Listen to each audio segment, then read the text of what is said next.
अस्सलाम वालेकुम दोस्तों, मैं हूं ज़ाहद। आप देख रहे हैं ज़ाहद क्यूबी टीवी। तो दोस्तों, आज हम सीखेंगे कि हम अपनी फ़ोटो किसी फ्रेम में लगाकर वीडियो कैसे बना सकते हैं। आपने देखा होगा फेसबुक पर, व्हाट्सएप पर, स्टेटस में तो लोगों ने अपनी वीडियो बनाई होती हैं, वो दीवार सी फटती है तो उनकी आगे तस्वीर आ जाती है, या ऐसा होता है कुछ दरवाज़ा खुलता है और उसके सामने उसकी तस्वीर आ जाती है। तो ये किस तरह बनाते हैं और उनका क्या तरीक़ाकार होता है, तो आज हम इसी वीडियो में सीखेंगे। तो वीडियो शुरू करने से पहले एक छोटी सी रिक्वेस्ट है, अगर चैनल पर न्यू हो तो चैनल को सब्सक्राइब कर लो।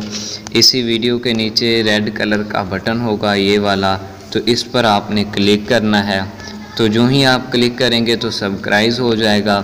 उसके साथ ही आपके सामने एक बेल आइकन आ जाएगी, तो इस पर आपने क्लिक करने के बाद ऑल पर क्लिक करना है। तो वीडियो को लाइक भी यहाँ से आपने कर देना है।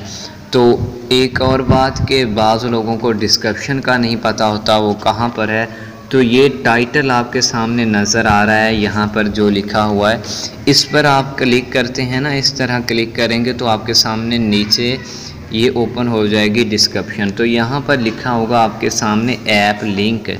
तो जो ही आप इस ऐप लिंक पर क्लिक करेंगे तो आप प्ले स्टोर में चले जाएंगे और ये एप्लीकेशन डाउनलोड हो जाएगी। तो आपको भी आज भी एक एप्लीकेशन की ज़रूरत पड़ेगी, लिंक डिस्क्रिप्शन में है, ये वाली एप्लीकेशन है। तो ये वाली एप्लीकेशन है, इसे आपने डाउनलोड कर लेना है। तो मैं यहाँ से इस तरह फेस आ जाएगा, तो यहाँ से आप कोई भी फ्रेम सेलेक्ट कर सकते हैं। मिसाल के तौर पर मैंने ये वाला सेलेक्ट किया, तो नीचे प्लस का ऑप्शन आ जाएगा आपके सामने, तो इस पर आपने क्लिक करना है। तो जो ही आप प्लस ऑप्शन पर क्लिक करेंगे तो आपकी मोबाइल की पिक्चर तमाम की तमाम आपके सामने शो हो जाएंगी। तो यहाँ से आप कोई भी पिक्चर सेलेक्ट कर सकते हैं। ऊपर टिक का ऑप्शन होगा, उस पर आपने क्लिक कर लेना है। जो ही आप क्लिक करेंगे तो आपके सामने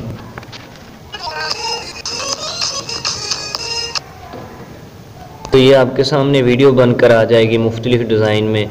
तो नीचे से आप इसका सॉन्ग भी चेंज कर सकते हैं और नीचे सेव का ऑप्शन लिखा हुआ है, तो यहाँ से आपने रेड कलर के ऑप्शन पर क्लिक करेंगे तो ये सेव होना शुरू हो जाएगी। तो वीडियो पसंद आए वीडियो को लाइक और चैनल को सब्सक्राइब ज़रूर कीजिएगा।